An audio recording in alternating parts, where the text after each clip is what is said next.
One of the most common mistakes I see made all the time is students approach a speech like an essay or a term paper. And I want to help you understand that we're rethinking our process. It's backwards. So if it feels a little awkward or unnatural, you're probably doing it right. I want to talk about two kinds of outlines, where you'll start and where you'll finish. And this won't be long, but I want you to see the difference. Okay, let's jump in. We have two types of outlines.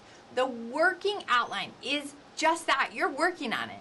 We might even call this a rough draft. It has every part of your presentation included. Intro, body, conclusion. It has full sentences. And I'm going to even say some of your sections may have paragraphs. It has everything that you're going to say. You want to write it all out. So this is a working outline. It's not what you will deliver with, because if you have a working outline that you deliver, it is now a manuscript. It's not an extemporaneous presentation. So a working outline has all of your parts, but it has full sentences, even paragraphs, and everything you'll say. Let me show you a quick example. So do you see the paragraphs in the body of this presentation, right? They have sentences and sentences. This person could start at the beginning and read all the way through. Now, that's not what you'll deliver with. You'll deliver with what I call a speaking outline. This has phrases. You might have a sentence, but for the most part, you'll summarize this into key words.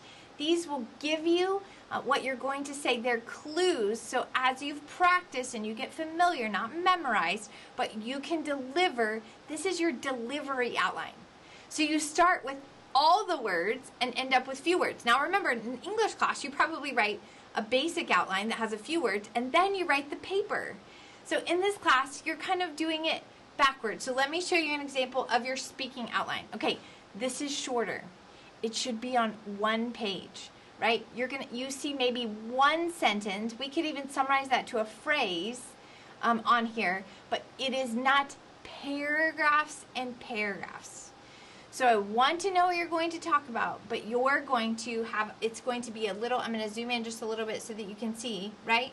And this is a problem solution approach, but you're seeing on those subpoints, you're seeing that it isn't a paragraph, but they're going to say more than one sentence. So just make sure that when you're putting this together, you start with your working outline, all the words. Then you transition to your speaking outline. Not very many words. I want to finish with a quick story. When I was hired out of college, I was nervous and definitely not equipped to do the job that I took. But I had this crazy interview with a lady who said, I'm traveling all over the country and I'm speaking. I've been offered a book deal. I need someone to help me write a book, and we call that a ghostwriter. I had to Google it in my dorm that night. I went and told my internship co-advisor, and she said to me, hey, can you be in front of your dorm tonight at 7 p.m.? I want you to meet a friend of mine. And so sure enough, I stood in front of my dorm at 7 p.m. and this massive white Cadillac pulls up, and an older, larger woman sitting in the driver's seat rolls her window down and says, are you Leslie? And I said, yes. She said, get in. And we drove to this hole-in-the-wall Mexican place in Tulsa, Oklahoma, and she slid her business card across the table. She said, I have ghostwritten over 300 books. What do you want to know? And so I asked her a lot of questions, but here's what I want you to hear that I took away from that night. These words. She said, what reads well doesn't speak well, and they'll never understand.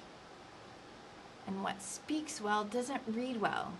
So maybe you're a good writer, but writing a speech is a different skill set. So things may feel a little backwards, but I want you to remember what reads well doesn't speak well. So as you're putting this together, we don't need it to be eloquent, we need it to be simple. So work on those outlines, and when you turn in your final draft, do not turn in a working outline, turn in a delivery one.